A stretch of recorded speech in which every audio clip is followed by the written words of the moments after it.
The sad truth is, most people who attempt to lose fat fail shortly after. I myself was one of those people, and I was stuck in a body I hated for years, and it felt like no matter what I tried, I just couldn't lose the fat, and it was because I was making the same mistakes over and over again. Eventually, I realized where I was going wrong, and once I corrected my mistakes, I managed to lose 70 pounds of body fat and change my life forever. And in this video, I'm going to walk you through the 5 mistakes that you're likely making that are keeping you fat so you can finally lose fat and see the results you've always wanted. The first mistake, one that I see way too often with people who are first starting out, is trying to lose fat too fast. You get that initial burst of motivation because you're sick to death with how you look and how you feel, so you decide you're going all in. So you slash your calories in half, start doing cardio every day, and cut out every single food you enjoy because you've decided that's what it will take to see progress. And yeah, that will work. You'll likely see results really fast, the scale will drop drastically, your belly will start to flatten, and you'll feel like you finally cracked it. And right now you're probably thinking, well, why is that a mistake then?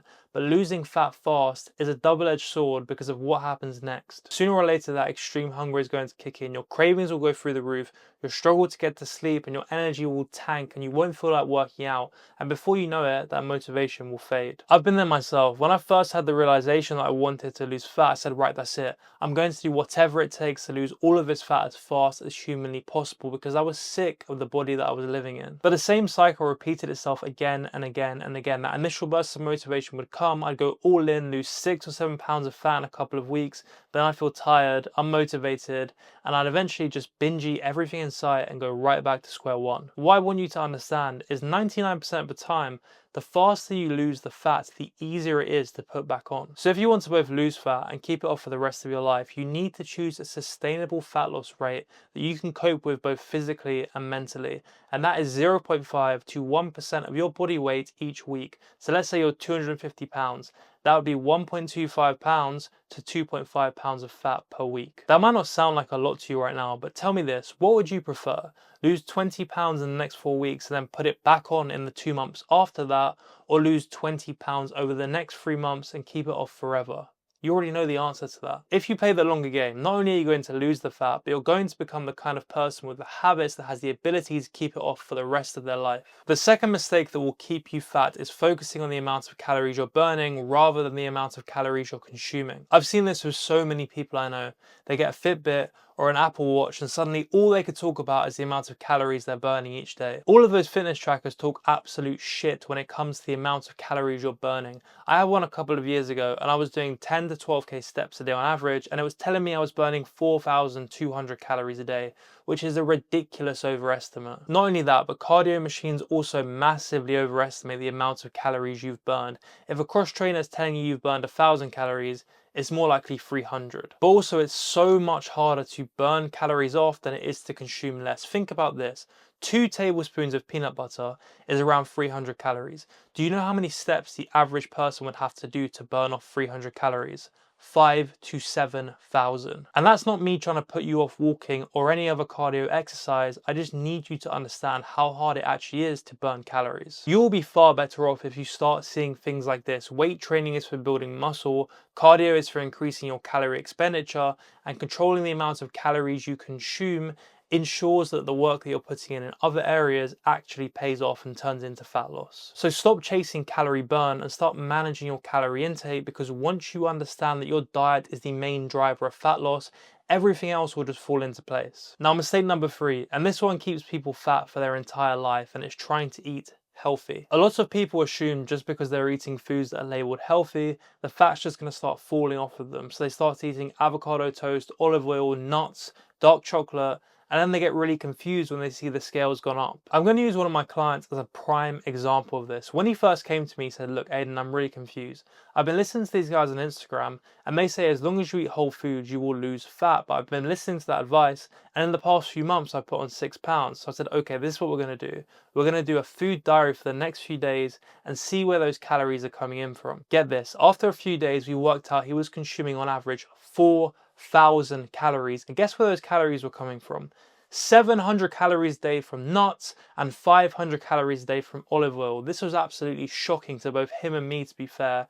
And this is the problem. So many people don't understand how many calories are actually in the foods that are labeled healthy. At the end of the day, the only determining factor to whether you lose fat, gain fat, or stay the same weight is the amount of calories you consume on average. So you could eat a pizza every single day and still lose fat if you're in a calorie deficit, but if you're eating nothing but avocado toast and whole foods, but you're in a calorie surplus, you're going to gain fat. Your body doesn't just go, oh wow, they're eating healthy, so let's get rid of the fat. And anyone that tries to convince you of that is a fucking moron, to put it bluntly. And don't get me wrong, I'm not sitting here saying don't eat healthy. Your diet's base should be whole foods, but calories do matter. So track what you're consuming, build your meals around protein and fiber, mix in foods you enjoy, and that is how you build a diet that you, one, can sustain for life, and two, will actually bring you the results that you want. All right, on to mistake number 4, and this one pisses me off more than anything, and it's not lifting weights. Look, you can avoid weights and do just cardio and focus on your diet, and you will lose weight, yes, but you will lose both fat and muscle, and I can promise you, you will not like how you look after. You will be slimmer, yes, but still soft, and you will end up looking skinny fat, because when you're in a calorie deficit but you aren't weight training,